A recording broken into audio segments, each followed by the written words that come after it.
Seluruh stadion bersorak ketika mereka melihat Xiao Yan mengambil langkah maju. Senyum lebat juga melintas di wajah Huang Kuan-junje saat dia duduk di kursi terhormat. Meskipun Xiao Yan di depannya sedikit aneh, dia juga memiliki kepercayaan pada Wang Chen.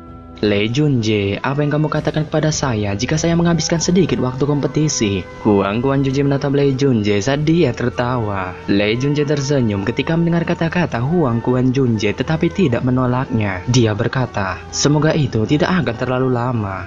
Huang Kuan-junje tersenyum ketika mendengar kata-kata Lei Junje. Tatapannya beralih ke arah Wang Chen di arena saat dia berkata, masalah ini disebabkan olehmu, jadi kamu harus menyelesaikan masalah ini. Kamu harus tahu konsekuensinya jika kamu gagal menyelesaikannya.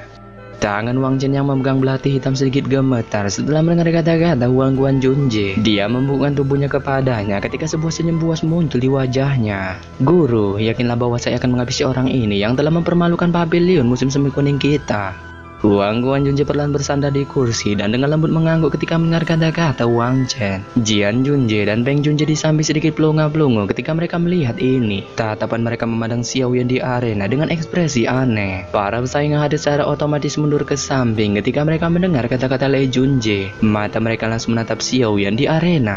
Kemajuan kompetisi juga terhenti sejenak karena masalah Xiao Yan ini. Namun suasana di puncak gunung menjadi bersemangat. Teriakan sorak-sorai banyak orang menyebabkan suasana menjadi lebih panas. Lin Yan juga dengan cemas menggosokkan kedua tangannya saat dia melihat Xiao Yan yang perlahan berjalan ke arena. Hatinya juga merasa agak menyesal. Sialan, jika orang ini berani menyakiti Xiao Yan, aku tidak akan melepaskannya dengan mudah, bahkan jika aku harus mempertaruhkan nyawaku. Lin Yan dengan kejam mengepalkan giginya dan kemarahan juga melintas di matanya. Wang Chen menatap Xiao Yan yang perlahan berjalan dengan sepasang mata ganas. Xiao Yan akhirnya berhenti tidak jauh di depannya. Belati di tangan Wang Chen diputar dengan cepat sebelum dia mengepalkan mereka. Jika kamu mengakui kekalahan sekarang dan berlutut 3 kali, aku bisa membiarkanmu pergi dari gunung petir ini. Wang Chen melirik Xiao Yan dan tertawa terbahak-bahak. Xiao Yan hanya tersenyum ketika mendengar kata-kata Wang Chen. Dia mengepalkan tangannya dan Dogi segera melonjak dari tubuhnya. Itu dengan cepat berkumpul di telapak tangannya dan penguasa Suan hijau terbentuk. Senyum menyeramkan di wajah Wang Chen tempat sadar menjadi jauh lebih lebar ketika dia melihat bahwa Xiao Yan telah mengabaikan kata-katanya. Niat baku hantam di dalam matanya juga dengan cepat naik.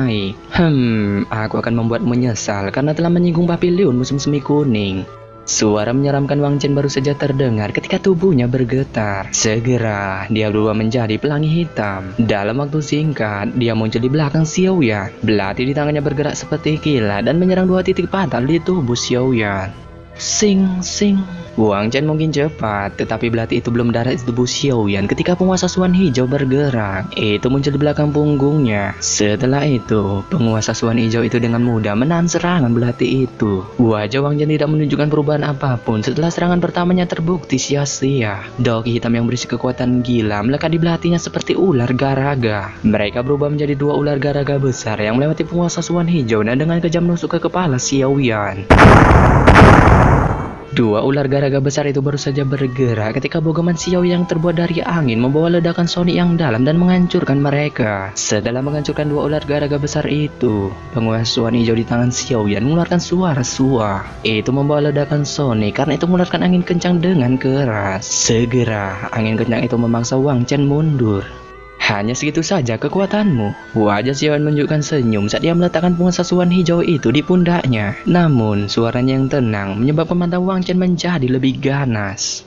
Ini hanya pemanasan, tidak perlu berbicara dengan sombong. Lidah merah Wang Chen menjilat belati di tangannya. Dogi seperti tinta hitam melonjak keluar dari tubuhnya dan dengan cepat melesat ke langit. Kekuatan Dojong ya. Xiao Yan bergumam. Dia menyipitkan matanya saat tatapannya melihat Dogi yang kuat di sekitar tubuh Wang Chen. Saat ini kamu telah kehilangan kesempatan terakhir untuk menunjukkan penyesalan. Wajah Wang Chen ditutupi dengan keganasan saat dia berbicara. Xiao Yan merutkan kening ketika mendengar kata-kata Wang Chen. Orang ini memang cukup merepotkan untuk dihadapi. Jika ini terus berlanjut, tidak ada yang tahu berapa lama dia akan terjerat. Karena itu, yang terbaik adalah dia harus mengakhiri pertempuran ini secepat mungkin. Ketika Xiao Yan telah memutuskan hal ini, Wang Chen yang aurin telah mencapai puncaknya menunjukkan senyum biadab di wajahnya. Tubuhnya bergerak dan kekuatan gila di permukaan tubuhnya menyebabkan celah panjang muncul di tanah. tali berlatih, tulang korosi. Kecepatan Wang Chen juga jauh lebih cepat dibandingkan sebelumnya. Dalam sekejap mata, dia muncul di depan Xiao Yan. Dua belati di tangannya berubah menjadi sinar hitam yang tak terhitung jumlahnya, menyebabkan banyak bekas luka muncul di udara. Sudut tarian belati itu sangat aneh. Mereka pada dasarnya telah menyebar di sekitar Xiao Yan.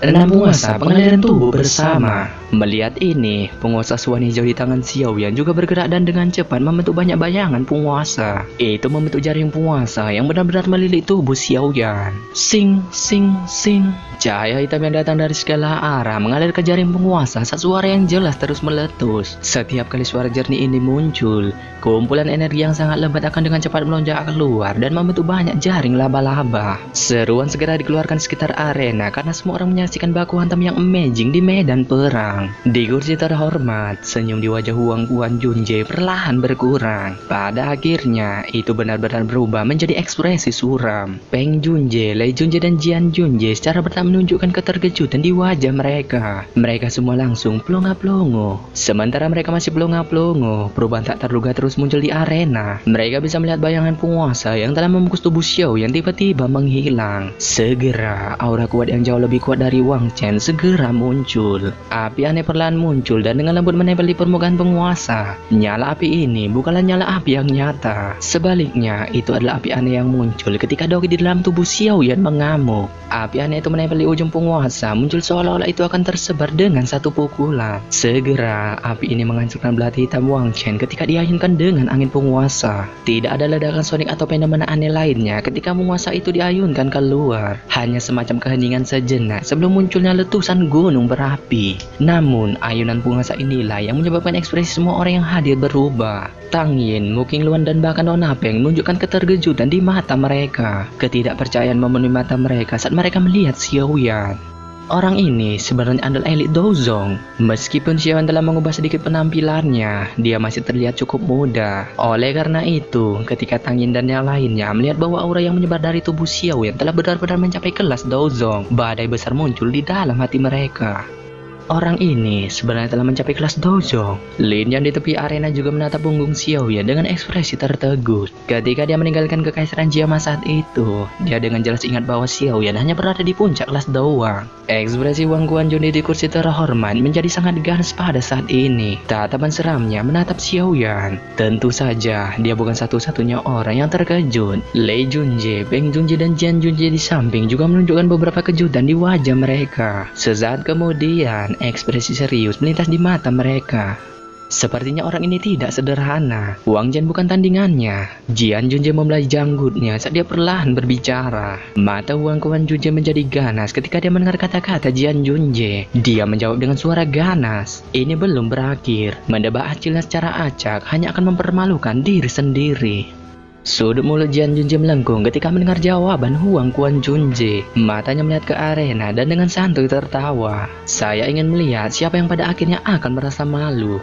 Selama baceritan di antara keduanya, situasi di dalam arena menjadi luar biasa berbahaya. Keganasan di wajah Wang Chen telah menjadi jauh lebih kaku dalam menghadapi serangan penguasa Xiao Yan. Perasaan bayang tebal menyebar dari dalam hatinya naik ke setiap sudut tubuhnya. Bagaimana ini mungkin? Bagaimana bisa bocah ini menjadi Dojong? Wang Chen menggertakkan giginya. Dia mengirim udara dalam-dalam saat matanya dengan cepat berubah menjadi merah. Kegilaan melonjak keluar dari hatinya. Saat dia memikirkan hal ini, kegilaan dalam hati Wang Chen menebal. Pada akhirnya, raungan seperti binatang buas keluar dari tenggorokannya. Setelah mengeluarkan raungan ini, pembuluh darah kecil di kulit Wang Chen tiba-tiba pecah. Dalam sekejap, dia berlumuran darah. Keterampilan darah musim semi kuning. Di bawah raungan gila Wang Chen, auranya naik liar seperti panah Arjuna dalam sekejap. Mengikuti peningkatan kekuatan auranya, kedua matanya berubah menjadi hitam pekat. Energi hitam melonjak keluar dari tubuhnya dan menyebar ke segala arah. Melihat dari kejauhan, dia muncul seperti binatang buas kuno yang memancarkan keganasan. Energi hitam berlama-lama di tubuh Wang Chen. Kekuatan agungnya menyebabkan bahkan ruang bergejolak. Sebuah kegenyapan melintas di matanya saat dia tiba-tiba mengepal mengeluarkan bogemannya.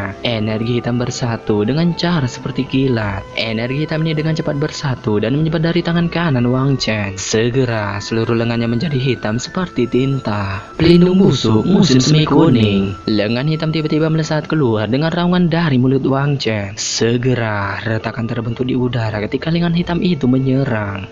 Itu adalah pelindung busuk musim semi kuning. Itu adalah skill Dou yang sangat kuat dari pabelan musim semi kuning. Banyak teriakan segera terdengar di luar arena ketika semua orang melihat lengan hitam Wang Chen. Jelas, keterampilan Dou ini cukup terkenal. Seruan di luar arena baru saja terdengar ketika sosok penguasa akhirnya membawa gumpalan api aneh tiba-tiba jatuh. Setelah itu, penguasa itu tiba-tiba bertabrakan dengan lengan hitam itu. Sudut mulut Xiaoyan terangkat saat tabrakan itu terjadi. Gumpalan inti teratai api perlahan disalurkan melalui tubuh penguasa sebelum akhirnya ditembakkan. Tabrakan yang tiba-tiba membawa ledakan yang menggetarkan jiwa. Kumpulan energi yang tak tertandingi menyebar dari titik di mana keduanya melakukan kontak. Itu tersapu seperti badai dan arena langsung menjadi kacau. Garis-garis lengan yang tebal dengan cepat menyebar seperti sarang laba-laba. Dalam sekejap mata, mereka menempati setengah dari arena, sementara serpian kayu terbang kemana-mana. Serpian kayu berwarna perak melesat dengan kecepatan tinggi seperti badai. Sebuah cahaya perak berkedip ketika sinar matahari melanda, membuatnya tampak sangat indah. Tornado yang baru saja terbentuk dari serpian kayu berwarna perak ketika sosok Xiaoyan tiba-tiba melesat darinya. Itu segera menabrak arena. Setelah itu, sosok Xiaoyan merobek dan membentuk celah besar di arena.